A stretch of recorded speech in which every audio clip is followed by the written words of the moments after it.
ఏంటన్నా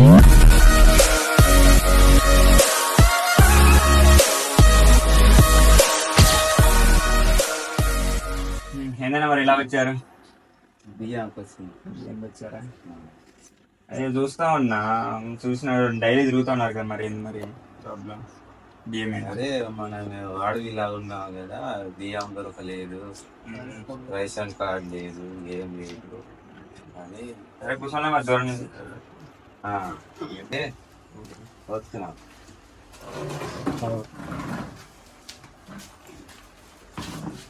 మాట్లాడదా ఇదేం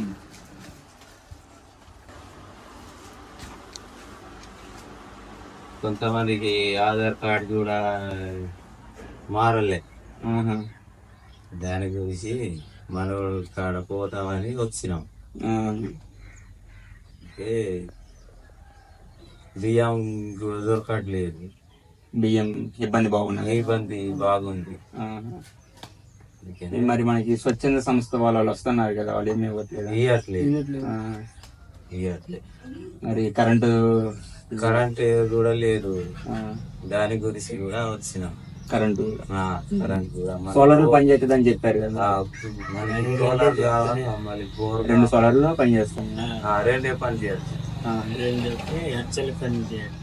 2 అయితే చేయట్లేదు. సోలార్ కావాలా, మరి బోర్ కావాలా. మరి చదువులకు వెళ్తున్నారు పిల్లలు? మరి రేషన్ కార్డులు మీకు లేవు, ఎవరికి లేవు. మరి ఒక 2 రోజులు ఆగండి, మరి నేను రేషన్ కార్డులో ఒకసారి అక్కడ మాట్లాడి అవి కొత్త అప్లికేషన్ పెడుతున్నాను, ఒకసారి మాట్లాడి అది అప్లికేషన్ పెట్టి మరి పనులకు వెళ్తున్నాయా?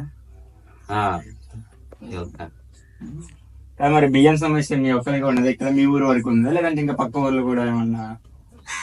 అంటే మీ వాళ్ళు ఇంకా తెలిసిన వాళ్ళు ఉంటారు కదా, ఇట్లా సమస్య పడేటోళ్ళు మీరేనా, ఇంకా మీ పక్క గూడెం వాళ్ళు కూడా అంతేనా సమస్య? అందరు అంతేనా? బియ్యం సమస్య అయితే కొంచెం ఎక్కువ ఉన్నది. మరి నా దగ్గర ఒక 70 కేజీలు ఉన్నాయి, ఇస్తున్నా. 2 నీళ్ళు ఉన్నాయి, ఏది తీసుకోండి. మళ్ళీ 2 రోజుల తర్వాత మళ్ళీ ఒక కింట బియ్యం దాకా పంపిస్తాం. మరి ప్రస్తుతానికి అయితే నా దగ్గర ఉన్నది కొన్ని ఇస్తాను.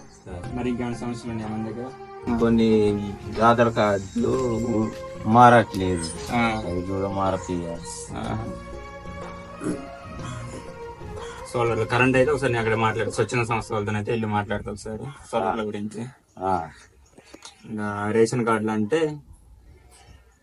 ఒకసారి అక్కడ మాట్లాడి కొత్త అప్లికేషన్ అయితే పెట్టిస్తా. ఇంకేమైనా ఉన్నాయా మరి సమస్యలు మనకి?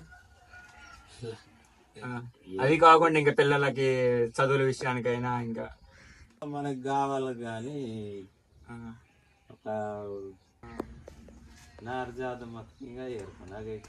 స్కూలు మరి అంత అడిగిలు ఉంటున్నా, అంత ఇబ్బంది పడుతున్నారు కదా. మరి ఇక్కడ ఊరికి దగ్గరలో ఎక్కడైనా ఉండొచ్చు కదా, మరి మీకు పనులు దొరుకుతాయి, పిల్లల చదువులు కూడా మంచిగా వెళ్ళొచ్చు కదా పిల్లలు. ఒకవేళ మీరు ఇక్కడ ఉంటారంటే చెప్పండి, 1 ఎకరం భూమి కూడా ఇప్పిస్తే ఇక్కడే. కుదరదంట, అంటారా? అలవాటు అయిపోయి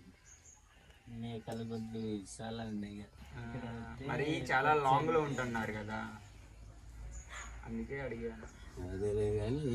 ఇబ్బంది అవుతుంది, పనులకు వెళ్ళాలన్నా పిల్లల చదువులకన్నా ఇబ్బంది అవుతుంది కదా. అదే ఊరు పక్కన 1 ఎకరమో 2 ఎకరాలు ఎక్కిచ్చినా ఊరు పక్క నుండి కూడా చూసుకోవచ్చు కదా అన్నట్టు. పనులు దొరికినట్టు ఉంటాయి, పిల్లలు చదువుకున్నట్టు ఉంటారు.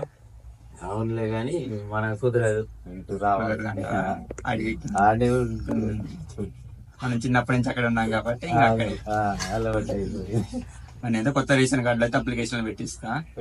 ఇంకేమన్నా ఉంటే సోలార్లు కూడా మరి నా దగ్గర ఒక 70 కేజీలు ఉన్నాయి, అయితే ప్రస్తుతానికి వెళ్ళి తీసుకొని మళ్ళీ ఒక 2 రోజుల తర్వాత ఇంకొక కింట పంపిస్తాను.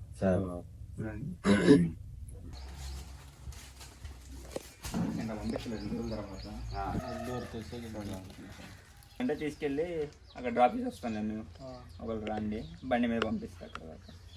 సరే మరి.